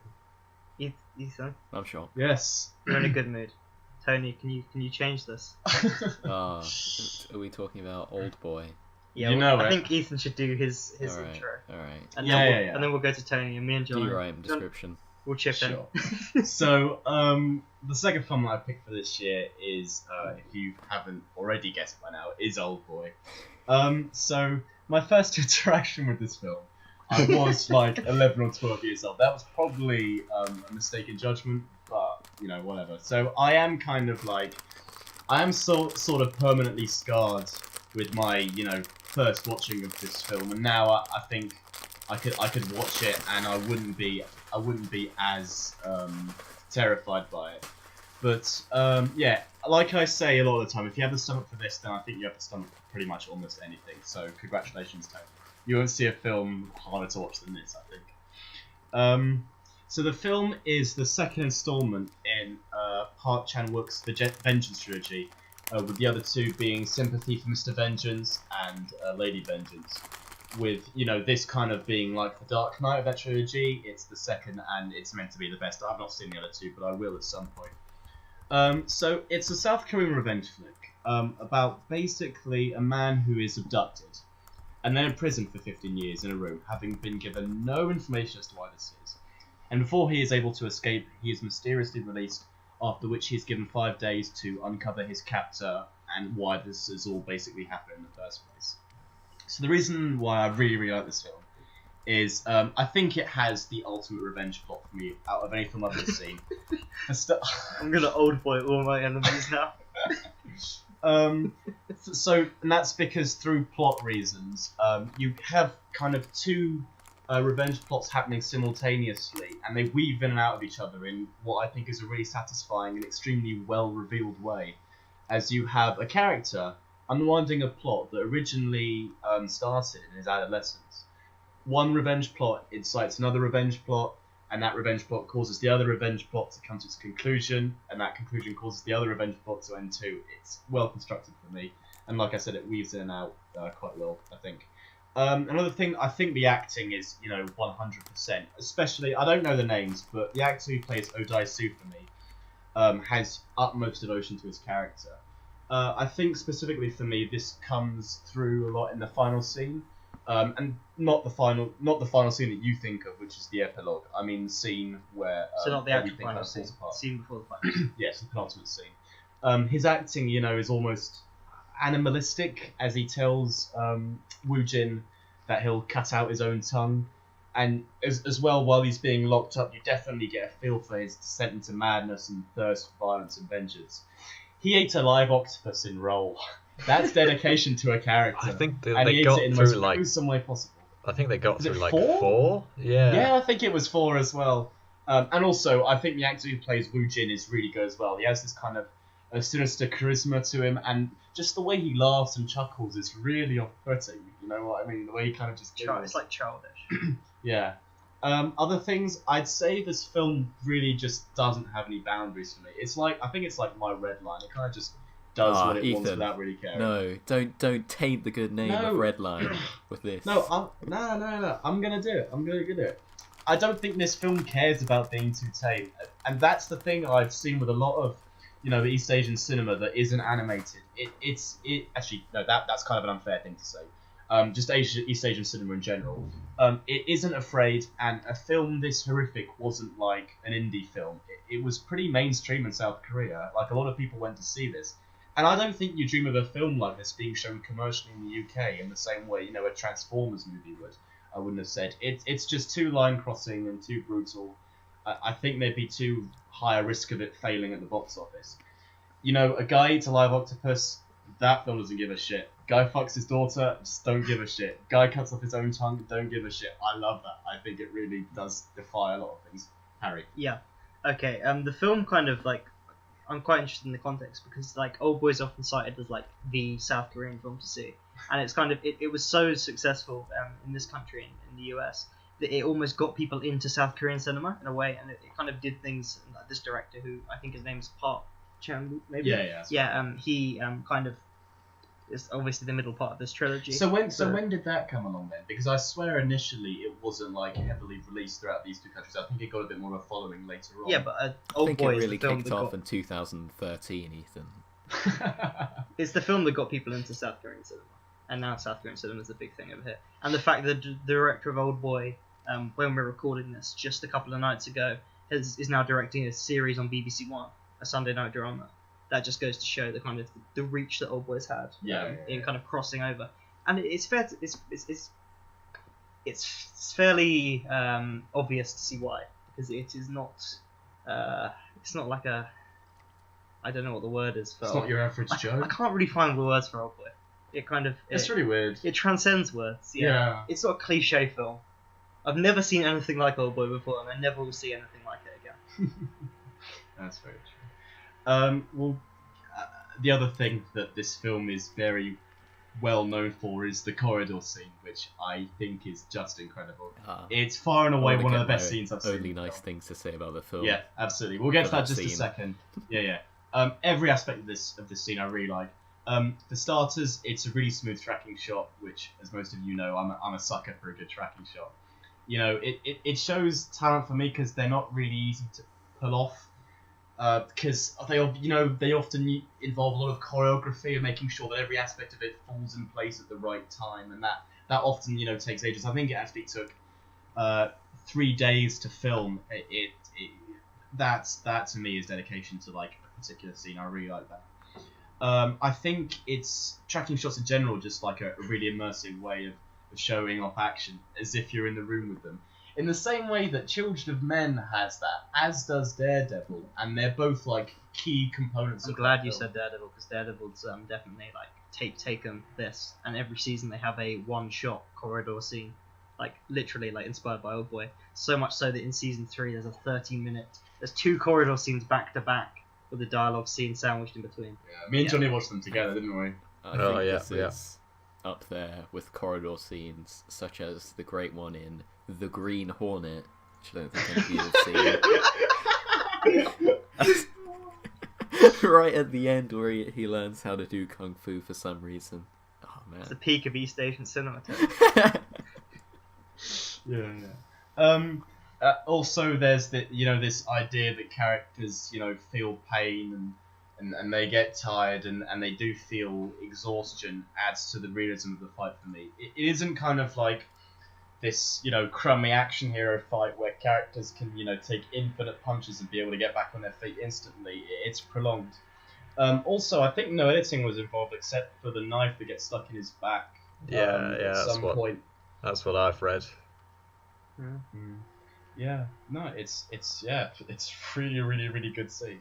That's like my notes for this film, so I can so I'll like drop in and out whenever you guys want. When you guys are talking. Okay, just because I'm next to Ethan, can I just read his notes? Just one line of it. You'll enjoy this. That shot is the best depiction of one versus many combat, and not TMNT2 Secret of the Ooze. I don't know where that's come in, but it made me laugh, so I thought I'd share it with you. Okay. God. Tony, do you want to talk about the corridor scene? Yeah, I mean, I'll say that I really liked it for the same reasons that Ethan said.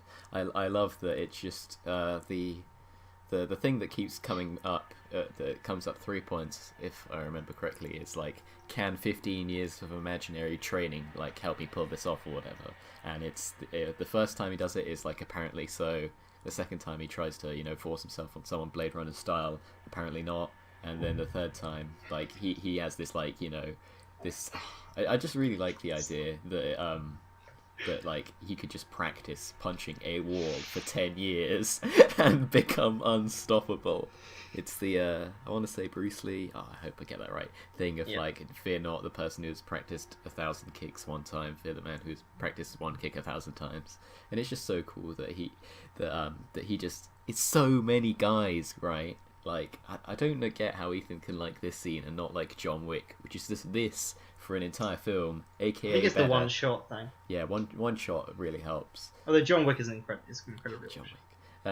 And just the I love the cut at the end where he's just got all the first of all, all right, I'm falling all over the place. I'm like City of God, where he just keeps like so many times he just falls to the ground, and like this is a super powerful guy, right? Because he's trained so hard. but there is still like, yeah, to take out that many people, you would have to fall down a couple times. But he gets back up, you know, and he beats them up, and then he goes, and the elevator opens, and they just look, and they see him like with like the hallway filled with bodies behind him, and then it cuts to him coming out of the elevator, you know, just like stepping on the people. It's like, yeah. Oh, that's so good. I love the part where the tracking shot ends and you just see him and the elevator dings and he just smiles as like a bunch of new guys come out. And the next thing you see is the elevator's door open. They all fall out. You know what's really good? How that scene starts, and it's him with the hammer, and it shows like the dotted line to the guy's head. Oh, that's good. Yeah. Hey, Tony, that's actually another thing I was going to ask. Were you... Actually, no, it's a really obvious question. I'm not even going to bother asking. All right. But I will ask really quickly. Did you dislike this film as much as you thought you would, or did you like it a bit more? Wait, before that, can I just really quickly say one thing about the hallway yeah. scene? We'll get onto this. Hallway scene has really good music instead of the rest of the soundtrack is great for this. Like, Tony, can you answer that question now? What's going on? No, just answer. You just said answer the question. Answer Ethan's question. Yep. There are several things that I dislike more than this. Those being Eramaga Sensei, 2001, Wolf of Wall Street.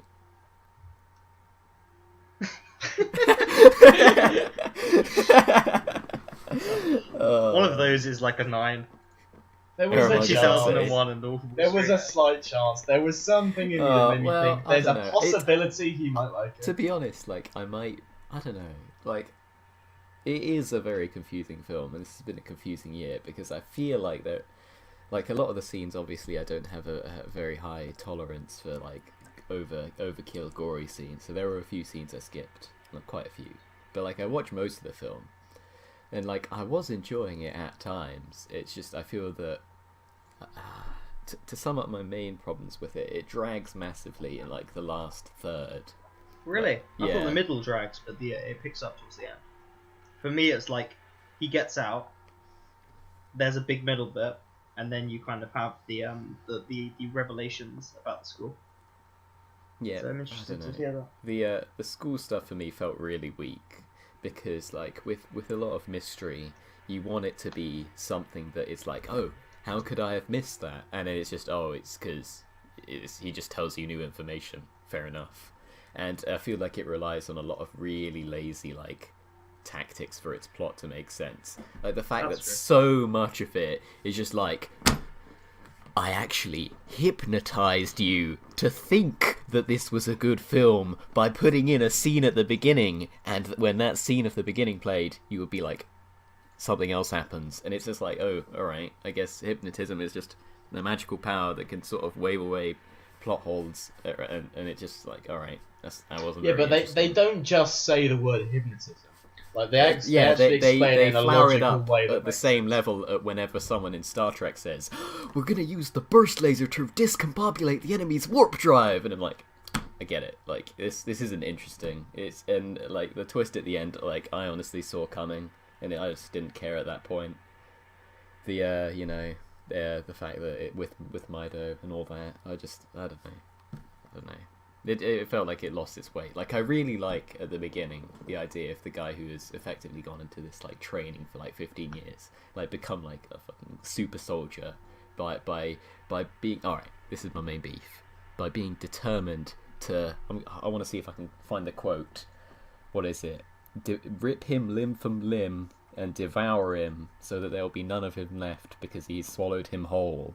Like, that was like, alright, this is a gory film. I've heard about this. Some scenes I can't stomach, but that scene, that's what I want to see. And then there's obviously like the octopus scene, right? And I'm like, oh my god, this is foreshadowing. He's gonna eat the guy. I was like hyped. I wanted that to happen, and it doesn't. 0. Does anyone else want to say anything? I don't want this to be negative. Actually, I think Jono should release this. Yeah, well, it feels like it's been a while since I watched this film. So I've sort of forgotten some of the things I would like to say. I wish I could forget a lot of this film too, Johnny. No, I like it. I think it's kind of got... It's weird to say gritty realism in this film, but it definitely has got that with like how I think definitely Ethan said, but I think Harry also sort of mentioned the kind of I don't know, especially with the long corridor fight scene, just the reality of like getting knocked down, like with every, I don't know, with every hit you feel there's something. But I think the thing that really captivated me with this film was the villain, the antagonist, just because every time you think the protagonist has got one over, he just comes in and just goes, "No, I knew you were going to do this. Of course I knew you were going to do this. It was so Hypnotise fucking you so obvious." That you would know that I would knew you were going to do this. No, I mean that's right at the end, that bit, which is, I don't know, it's fair enough, but like every other point apart from that, it's like, yeah, so you went to the person who worked for me and thought he'd betray me. Yeah, no, he still works for me. It's kind of those sorts of bits that are kind of like, oh yeah, this isn't one of those scripted films where it's just like, oh yeah, now I've got our ins and this. It just sort of, each time the villain was like so, I don't know, there and ready for it and just one step ahead, and that was so good. And he kind of had a like a Joker vibe to him, leaving these purple boxes round. But really the scene had that a Jared Leto vibe to him. Yeah, really the scene that, I guess it's more Riddler actually with those. Anyway, the scene that really made it for me was just after the protagonist has, you know, done this whole massive thing. He's cut out his own tongue. He's there begging on the ground, and you just have the antagonist do a little smile. It's like, yeah, I've won. You know, he walks into the elevator. You have the sort of final flashback, and then he kills himself. And you have that. Oh yeah, he lived to do this one thing. He's done this thing, and now he's sort of got nothing else. And it was just such an interesting and unusual thing. Was something I didn't follow because I was sort of skipping scenes that got a bit too gruesome. And yeah, I like it less hearing the story now. So thanks. Can I just, Jono, I heard from Ethan that I'm assuming Tony didn't like it. You weren't a big fan of the ending. This might be bullshit. This is what I've heard. I remember that when we finished watching it, you said you felt the final scene was unnecessary, like I did.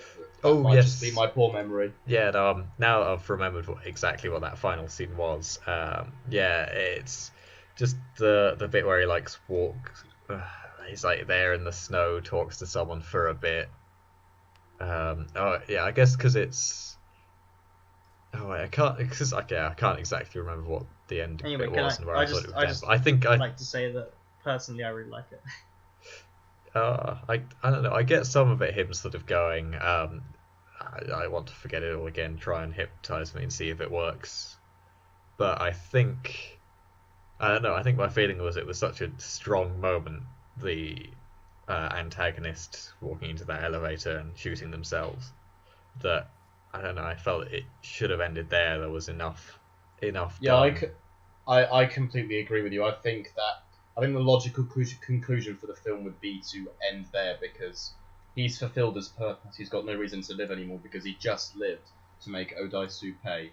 So he shoots himself, and then I guess that you should probably see something else with Odaisu, but I'm just not a fan of the ending because I kind of feel like it doesn't work with the rest of the film, being set in some snowy area and this kind of level of ambiguity that I don't think the film needed or should have actually gone with. I really like the ambiguity. I like the fact that in that ending there's so many like variables like you can go. So the first question to ask yourself is, was the therapist there or not? Yes or no? Is he attempting to like hypnotize himself, or is he kind of just hallucinating the whole thing?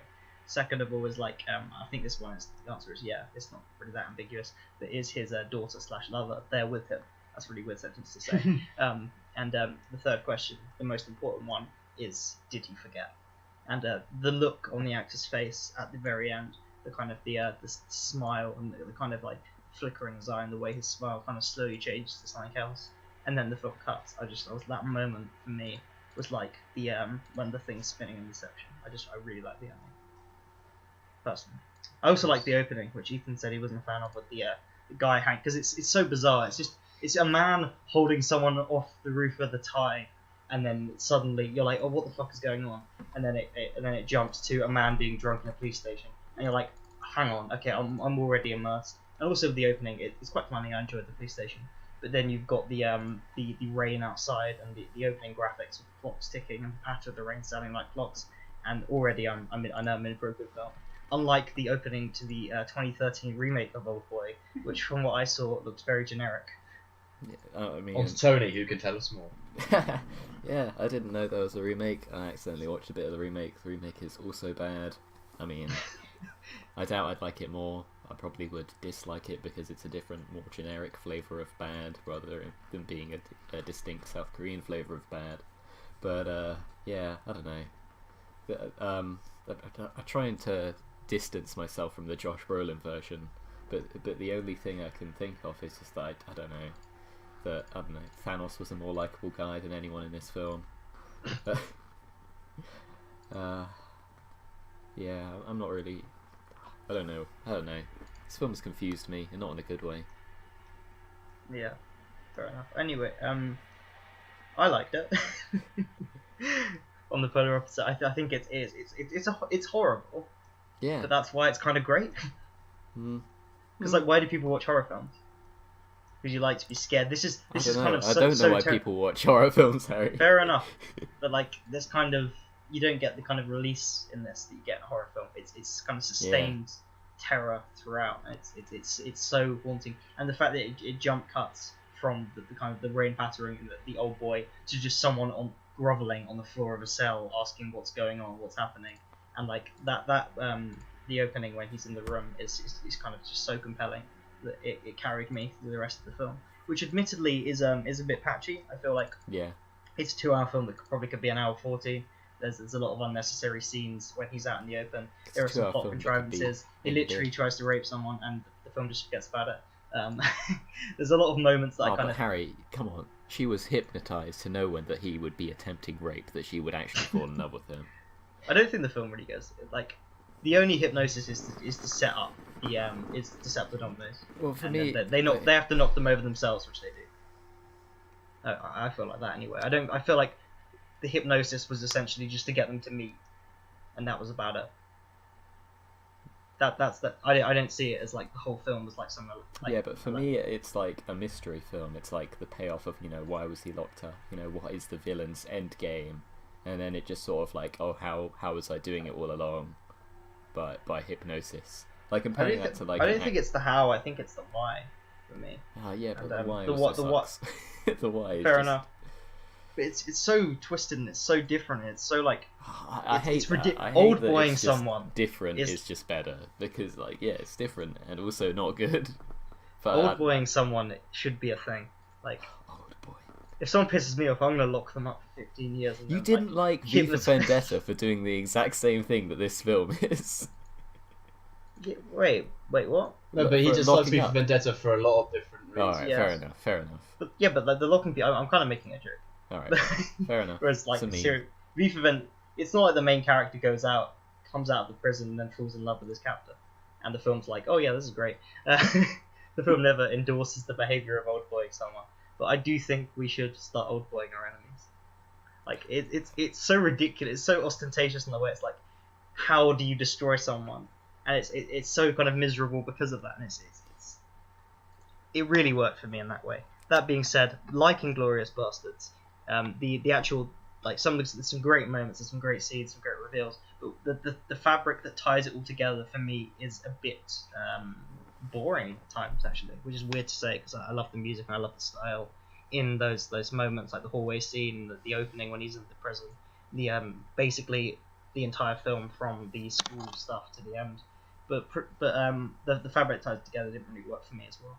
So it's oddly enough similar to Inglourious Basterds in that way, although the films are very different, quite clearly. Yeah, I don't know. I was trying to understand why people like this, and people have this like attitude that it like is philosophical in some way, or like delves into the human psyche.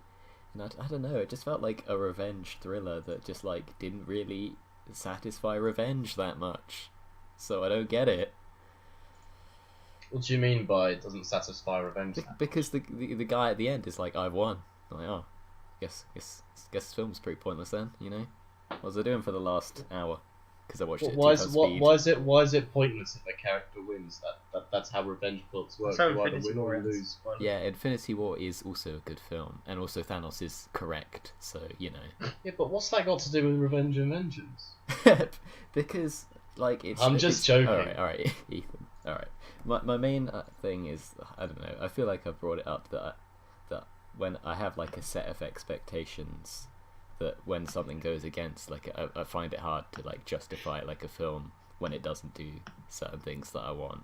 Maybe that's a bit narrow-minded of me, but like I tried the film. Not at all. No, at all. You know, and if you dislike a film, you should I think you should be more subjective than objective. And if you dislike the film, and you dislike the film, and that's completely fair enough, and that should reflect in your rating. A film should suit your liking. If that makes sense. Yeah, I don't know. It's just like I was like, yeah, at least like I'm enduring this gory film, right? That's like quite kind of like patchy and bad at sometimes, as Harry said. For the drive of like what is going to be the twist, mystery sort of ending thing. How is this all going to have been orchestrated? And is he going to eat the guy alive? And none of that happens in a satisfying way. So I just feel cucked by this film, Harry. What can I say? I'm sorry you felt that way. That's right. Yeah, I do. I will say that some people are into being cucked, so you know. Yeah, exactly. and there are a lot of don't get into weird fetish stuff. I do appreciate that I am in the minority for some reason, but for a reason nonetheless. Yeah.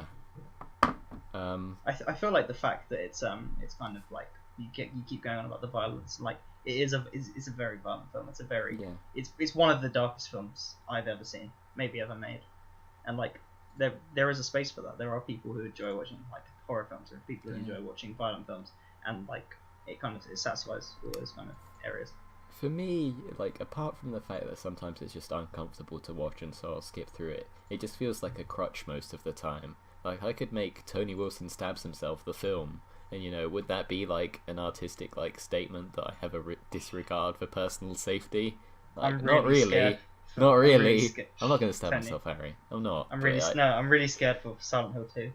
I think it's going to be as low as this. I don't know. Like horror, I at least see the appeal of, because horror is like a joke. It's so miserable. Horror is like the reverse of a joke, right? It's like scary and setup and payoff.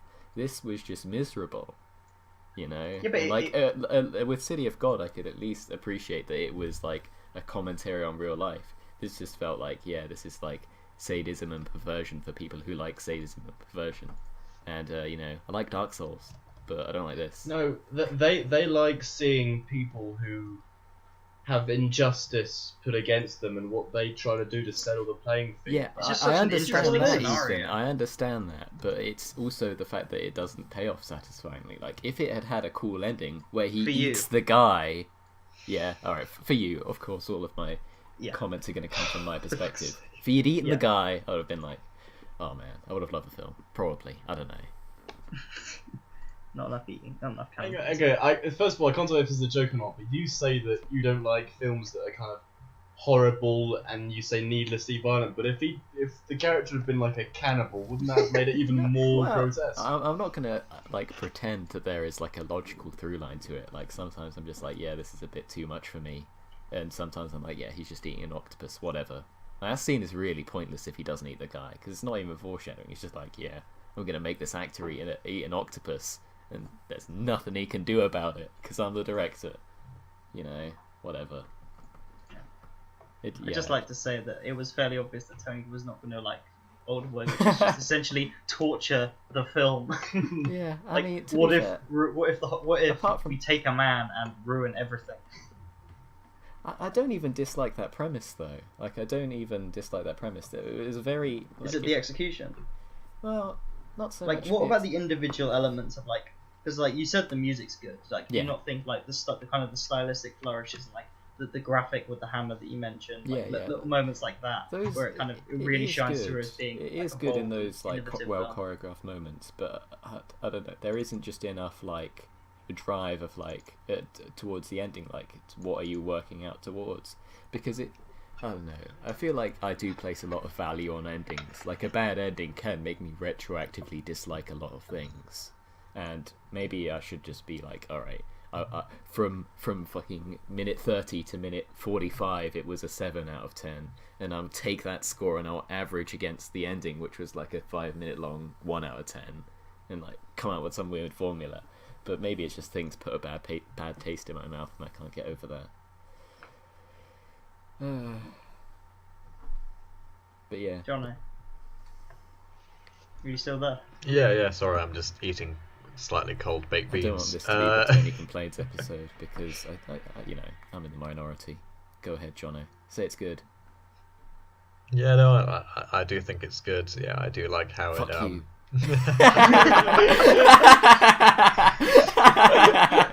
This is where, like, I'm gonna next time I'm near a phone, I'm just gonna suddenly get abducted. Then no, you're gonna be hypnotized, Jono. yeah. It's gonna be really obviously Tony as well. Is Tony gonna Oldboy Jonathan? I just like the idea that, like, in 20 years' time or something, you do this, and you're just like, but why are you doing this to me? I don't even remember you. It's like, you said you liked Oldboy. Just like to say that because it's now 2008. I was about to fucking because it's 2018. Yeah, I was thinking. The about events that. of Oldboy were to take place, and you were to kidnap someone after seeing the film, now would be the time where they'd be released. Just saying that. So if anyone did get Oldboyed around the time of Oldboy, they're out now, eating squids and running around like a maniac, Yeah. watching people kill themselves and all sorts. Yeah, but for them, this film would be like a semi-autobiographical thriller. It would have the end of City of God, you know? It'd be like, oh yeah, this was. Could you imagine at the end of Oldboy?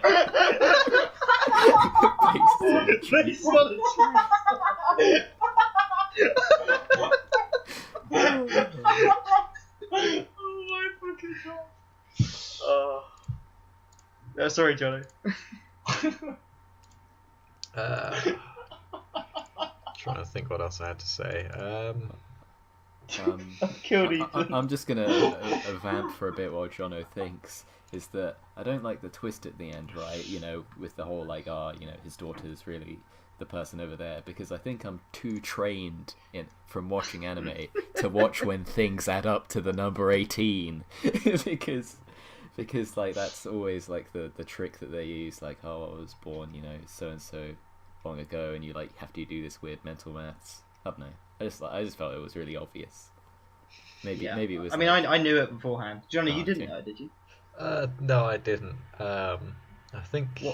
What did it like? Would it shock you? Was it?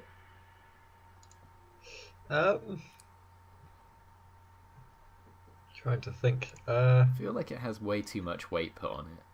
Like he just completely like becomes a baby after it. I'm like, get over it, Maybe that's a bit weird. It's like, yeah. No, like, it is that bad.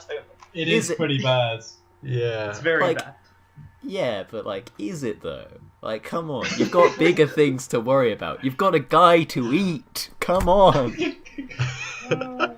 Yeah, I think it's pretty bad. Maybe anime has desensitized you to it. Yeah. Because I'm like, this was based on a Japanese manga, just like to say. So it's anime. It's nice to know that somewhere they were like, you know what, sleeping with your relatives, it's not good. I'm glad to see there's something that realised that from Japanese culture. It was so like debilitating. Like immediately, it was like the realization was like a super kryptonite. Like he immediately became useless. And I'm like, is this really the note the film's gonna end on? I don't know. That's sorry for me. I really like the twist because, firstly, I didn't see it coming at all. It was a massive shock to me. An 11-year-old. At that point, I didn't think the film could get any more mad or chaotic, but it did. And I honestly think the twist is really well executed as well, because I think in 2013 version, it's revealed through a video, right? Yeah, it's. Yeah. In this, it's revealed in. Oh god! Do you remember the expression that Wu Jin does? It's always like when he goes to Odasu goes to open the box, and then he looks inside through the book, and you get you get a character who's looking through the book, and as he's going through it, the page turning gets quicker and quicker, and it gets to the last page when you realise that actually it's been his daughter the entire time. And I think that's done so well. Because for me, I don't know about you guys, well, I know, of course, what Tony thinks, but for me, when you initially get this almost like an inkling, like you just have the idea that actually, oh god, is this really it? When you see the first page, the more you go through it, the more it starts to become, oh god, it actually is as well. Until it's, validated for you on the last page. So again, I love the twist in this film as well. It's rarely you see a twist that's more like, oh, I think, honest. more I mean, disgusting. I did know the twist, but I prefer the City of God's twist. Yeah, I guess so. But maybe if I didn't know this, I'd like this one. This twist. Who knows? I wish you could experience films like Life We Got Memory of them. Yeah. But then if I had Don't that power, I'd hypnotise just be Harry. playing Portal 2 on loop. So. Yeah. Alright. Well, I guess we could get to rating the film there if anyone's got anything more to say. I imagine Tony will give like another summary. No, I feel like we should start with the high school first. So Tony, why don't you? Yeah. No, I'll start. Come on, Ethan. Let's start. Get the ball rolling. Down. Yeah, get the ball rolling and make our way down to, I guess. So to summarise, actually, I don't think I mentioned another reason why I think this film is so nightmarish is I think the lighting is a really contributing factor as well as the kind of almost murky greenish tint that the film has. I think it really just I don't know, it works for me in that way. Again, I think the film is really intense. I don't think it slows down. I think it's very consistent in its pace. Again, I think the acting is really terrific. I think it's a really bizarre film, but I guess as you said, Tony, you can't imagine people enjoying an experience like this, but I actually did kind of find it entertaining, and I did like it as well, as much as I was horrified by it simultaneously. Yeah. So I I'm do understand it, like kind of that, like I don't know, that fascination with like things that are just like so wrong, but yeah. Yeah, okay. And again, the film had like a real drive from me because I was putting myself in the same position as he has. If I had been locked in a room, in the same room for 15 years, I would be hungry for vengeance. I genuinely would. Yeah. And not for an Hungry octopus. for rape. Okay, yeah, again, I'll admit that part's like it really just shouldn't be in the film. But anyway, like I said, I would definitely want to get things done, and I think it has the ultimate plot in terms of revenge and vengeance, just because of how it deals with everything. So I'm going to give it a 9 out of 10. Harry or Jonathan? I can go next. Yeah? Yeah, I'll do my my rule of if a film has rape, take 1 point from it. So it's I think it's probably like a low 9, but because of the rape, it's an 8. No, in all seriousness though, the film has great individual moments, and throughout there's great music, there's great stylistic flourishes. It's haunting. It's oddly is quite entertaining, especially of course the twist reframes things in a way that makes the film harder to watch the second time, or if you know the twist the first time for me. But I enjoyed. If you could say you enjoyed it, I enjoyed it. I was definitely engaged by it in a way that I am with very few films, very few foreign language films. Actually, I find it harder to access foreign language films, so that's why I was so impressed by this. That was the brilliant thing for me as well, because I'd watched it such a long time ago that I'd forgotten pretty much every aspect of the film apart from the corridor and just being horrified by the film. So when I watched it again, I actually couldn't remember what the twist was, which is great when you don't remember a twist like that. So I remembered vaguely that there was a pretty game-changing twist towards the end. I couldn't remember what it was, and then towards the end, when he went through the book, I was like, "Oh yes, that's exactly what it was." And then I was like, "Oh god, yeah, that is what it was." So yeah, no, again, it's rare that you forget a twist and then it comes back to you when you watched it again. And I didn't forget the twist because it was a bad twist and forgettable. I forgot it because I was like 10 when I saw it. Forgot it because he was hypnotized. Sorry, I'm just feeding Tony. Anyway, just quickly back to my conclusion. It's pretty good. There's some pacing issues I mentioned. But overall, it's not the kind of film I normally like, but this really worked for me, and I'm gonna give it an 8. There you go. City of God's like twice as good though. Just let's put that. I'll go next. I think we should end on a positive note because I don't want this to be contrarian episode. But that being said, this episode has been like a net decrease on the well-being of my life, so I can't really in good conscience give things good reviews with that behind them. Yeah, it's just, I don't know, like I don't like when things have like gruesome things in it, or things that are meant to provoke a reaction. I don't think films like shouldn't talk about things like that, or even just have them in there. Like, you know, we talk about Blade Runner, like having that in there. Like, yeah, sure, we can say it's like problematic, air quotes, today, but you there is a level of like, yeah, you should just accept that it's fiction, accept that people have different tolerances for different things. It's called the love scene, Tony. The love scene. Literally. She had green eyes. And but again, like, it's just a film that puts all these like hurdles in front of you, and it never is worth it. Like, the violence is, and this just overkill like tone is just, you know, it gets on you. And at least City of God, I don't know if I said this already, like, it had the benefit of being a true story, unlike Oldboy. Can you imagine? It's a true story, man. It happened to me.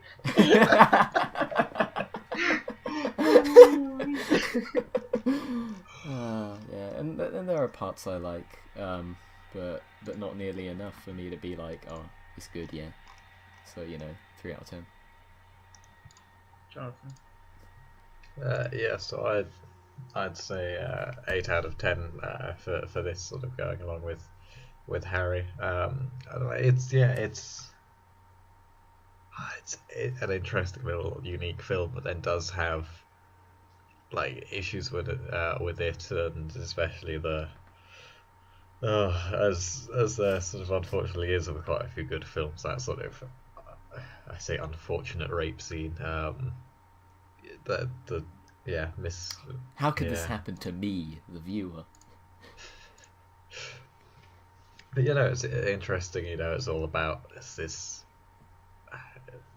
kind of just absolutely destroying a man, and it was interesting an experience to watch. I am glad to have seen it. I'm glad that I saw it with someone. I think that made it a lot easier to go through. I had to watch it in two goes. I had a big break in between. I was like, okay, this is getting a bit intense. What was that, Tony? I just don't understand the idea of watching this with someone else. Mainly because it's a great party film, Tony. It's a very accessible film. In the comfort of my own home, I can be like, not watching this. You know, there were parts in this where it dragged, and I was like, yeah, 2 times speed. Do you know who Jonathan watched it with? His parents. You? Yeah, his parents. His mum. Oh god. His sister. What a film. That would be impressive if I did. Watch it with your sister. No. Oh no, could you imagine watching it before she fell off a dam? But who took the picture? No, could you imagine watching this film with your daughter? So fun. It's not that weird, Ethan. Get over it. I think the biggest revelation, more than Thanos did nothing wrong, is Tony going, "Oh boy, it's not that weird." You become desensitized. It's like the weirdest film. I can't believe he thinks incest is like not that bad. It's not that bad. It's not worth throwing away the entire story for. It's like, I mean, it would ruin your life though. Yeah, but you've got a thing to do, Harry. You know, he's got a film to be in, and it's just like, oh, I'm just gonna be a baby from now on. I don't know. Maybe I'm being a bit too harsh on it, but I just wanted it to be like satisfying, and it just like throws it away from that twist. It just is like, oh, guess it's miserable now. Like, I get that it's bad, like, guys. I'm not being like, what? He should like it, you know. But no, Tony, I promise. My next 2 choices, I 100% swear you will like more than these 2 films, because they're not crime films and they're not horror. John, had you wrapped up everything you want to say? Just... This I isn't think really so. horror though. It's a thriller. So Yeah, it's no, not very thrilling. I know. I probably should have. Yeah, okay, alright. I probably should have said like horrific, but anyway, whatever. Yeah. No, I think you'll like them, so that's good. Don't know. Jono. Yeah. John. What? I've given it a score. Did he? Yeah. Yeah, so Did you give it a 10? Yeah, no, I had a bit of words. I feel like what I'd want to say about it has already been said, so I don't really want to go over and reiterate everything. But That's yeah, right. no. I just wanted to know if you felt like you'd finished. You'd said everything you said. That's fine. Yeah, no, I think I have. Cool.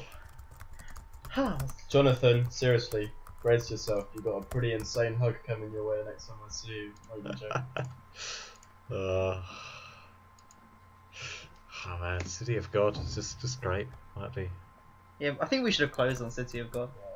In fact, actually, I almost don't want to go back home this weekend so I can see Johnny sooner. Just get that hug out. Yeah, of you the have to see Tony. Oh, Ethan. Oh, Ethan, yeah, I've Ethan, got you've got something in store. Yeah, that's very true. Well, we'll see No, Interstellar kidding, together, and I kidding. guarantee you'll like that because it's Chris Ethan. Nolan. Ethan, come on. Yeah. We've always got Rage Against the Machine. Oh, that is true. That is true. That's worth something, Okay. if anything, right? We're approaching 2 hours, but I think we should probably stop. Yeah, right. God. If this was a film, I would be at 2 times speed like by now, you know. Okay, should we spin the wheel? I haven't done Is this that in a a while. Yeah, wow. Tony, this is the first episode in season 3 of Media. We've done retcon. Could you imagine if the wheel lands on Lawrence? Maybe, but it didn't land on Lawrence. It landed on Jonathan. Landed on me. Wow. Yeah. So well, so I think I'm gonna go for.